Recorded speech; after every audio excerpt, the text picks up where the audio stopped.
فلسفہ حیات، دو حدیث میں آپ کو میں ایمان کا، اسلام کا، دنیاوی زندگی کا فلسفہ آپ کے سامنے پیش کروں گا، جس سے آپ کے بہت سارے اشکالات ختم ہو جائیں گے، آپ کو قلبی سکون ملے گا۔ اور یہ دونوں حدیث حسن لذاتی درجے کی حدیث ہیں، اور دونوں مسند امام احمد بن حنبل رحمۃ اللہ علیہ کی حدیث ہیں۔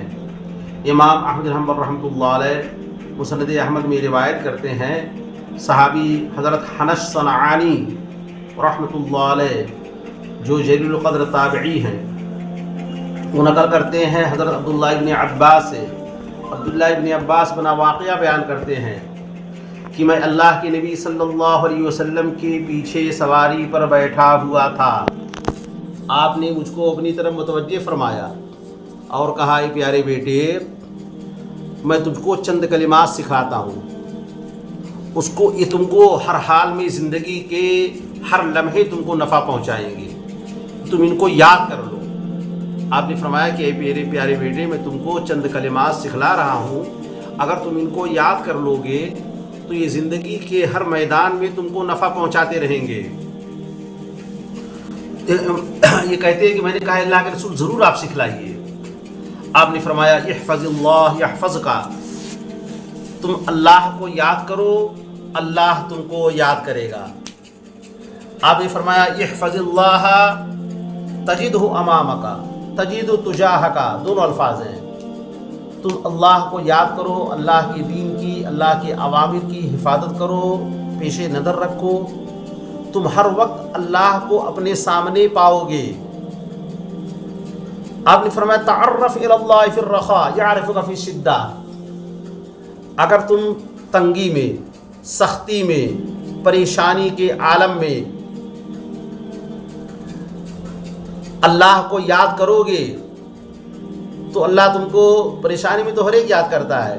جملہ میں نے الٹا بول دیا، صحیح یہ ہے تعرف الی اللہ فی الرخاء، اگر تم خوشحالی میں اور جب کوئی ٹینشن کوئی پریشانی نہ ہو، خوشحالی کے اندر جب تم اللہ کو یاد کرو گے تو اللہ رب العالمین تنگی اور سختی پریشانی کے وقت تم کو یاد کرے گا۔ یعنی اس وقت جب تم اللہ کو پکارو گے تو فرشتے یہ کہتے ہیں کہ اس کی آواز تو سنی ہوئی ہے، پہچانی ہوئی ہے، یہ تو روزانہ پکارتا ہے، تو فوراً اللہ تمہاری دعا سن کر کے تمہاری رنج و غم کو، تمہاری پریشانیوں کو دور کر دے گا۔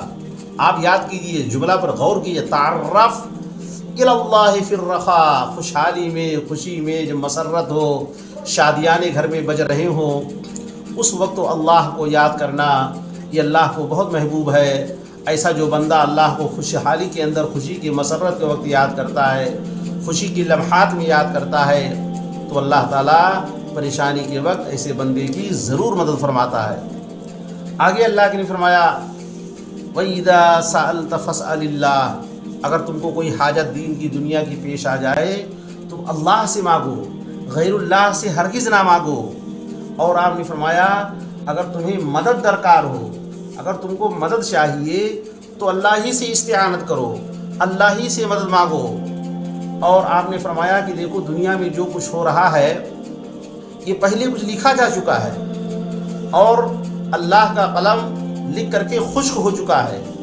قد جف القلم بما ہو کائن، قیامت تک جتنے واقعات، جتنے حالات تمہارے اور دنیا کے اندر پیش آنے والے تھے، سب کچھ اللہ نے لوح محفوظ میں لکھ دیا ہے۔ اس لیے حالات سے تم گھبراؤ نہیں، پریشان مت ہو، یہ سمجھو کہ یہ تو لکھا ہوا ہے، یہ تو ہونے والا ہی تھا، یہ تو ٹلنے والا نہیں ہے۔ اور آگے آپ نے فرمایا کہ یہ بات یاد رکھو کہ اگر ساری دنیا کے لوگ اتفاق کر لیں اور اجماع کر لیں اور یکجٹ ہو جائیں اور یہ چاہیں تم کو کچھ نفع پہنچا دیں گے تو ہرگز تم کو کچھ نفع نہیں پہنچا سکتے ہیں۔ ساری دنیا کے لوگ مل کر کے تم کو کچھ نفع نہیں پہنچا سکتے ہیں۔ ہاں اگر اللہ نے کچھ لکھا ہے تھوڑا بہت تو ہو سکتا ہے معمولی مقدار نفع پہنچا دے۔ اور اگلا جملہ آپ نے ارشاد فرمایا، یاد رکھو کہ اگر ساری دنیا کے لوگ اس بات پر اتفاق کر لیں کہ تم کو کچھ نقصان پہنچائیں گے، ضرر پہنچائیں گے، فرمایا کہ ساری دنیا کے لوگ بھی مل کر تم کو کچھ ذرہ برابر بھی نقصان نہیں پہنچا سکتے ہیں۔ ہاں اگر اللہ نے کچھ لکھا ہے پہلے سے مقدر ہے تو ہو سکتا ہے تھوڑا بہت کامیاب ہو جائیں، ورنہ وہ بھی کامیاب نہیں ہوں گے۔ اور آگے ہم نے فرمایا وَعْلَمْ أَنَّ فِي الصَّبْرِ عَلَى مَا تَكْرَهُ خَيْرًا كَثِيرًا، ناپسندیدہ چیز پر جو تم صبر کرو گے تو اللہ اس کے اندر بہت زیادہ خیر اور بھلائی پیدا کر دے گا۔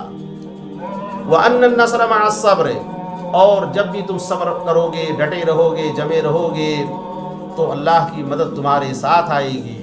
وَأَنَّ الْفَرَجَ مَعَ الْكَرْبِ، ہر رنج و غم کے بعد کشادگی آنی ہی آنی ہے۔ وَأَنَّ مَعَ الْعُسْرِ يُسْرًا، اور دشواری کے ساتھ آسانی آسانی ہے۔ طولانی شب غم سے نہ گھبرا تو اے عقاب، طولانی شب غم سے نہ گھبرا تو اے جگر، ایسی بھی کوئی شب ہے جس کی سحر نہ ہو۔ اور دوسرا شاعر کہتا ہے باد مخالف سے نہ گھبرا تو اے عقاب، یہ تو چلتی تجھے اونچا اڑانے کے لیے، اس لیے اگر حاسدوں کا حسد آئے تب بھی نہ گھبراؤ مت۔ دشمن لوگ ایک جٹ ہو گئے ہیں، مارنے اور قتل کرنے، نقصان پہنچانے کے درپے ہو گئے ہیں، بس تمہاری توجہ پوری کی پوری اللہ کی طرف ہونا چاہیے، اللہ تمہاری حفاظت کے لیے کافی ہے۔ اللہ کے نبی صلی اللہ علیہ وسلم شروع کے اندر خوف زدہ رہتے تھے، لیکن اللہ نے آیت اتار دیا واللہ یعصمک من الناس، کہ اللہ آپ کی حفاظت کرنے والا ہے۔ اس کے بعد اللہ کے نبی صلی اللہ علیہ وسلم کبھی گھر کے دروازے پر کہ میں آپ نے چوکیدار نہیں رکھا، آپ کو ذات پر، اللہ کی ذات پر یقین تھا کہ یقیناً اللہ میری حفاظت کرنے والا ہے۔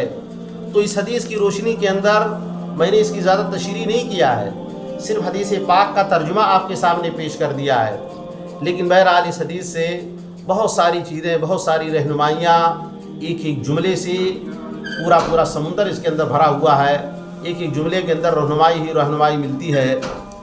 دوسری طبرانی شریف کی جو حدیث ہے، اللہ، یہ پہلی والی جو حدیث تھی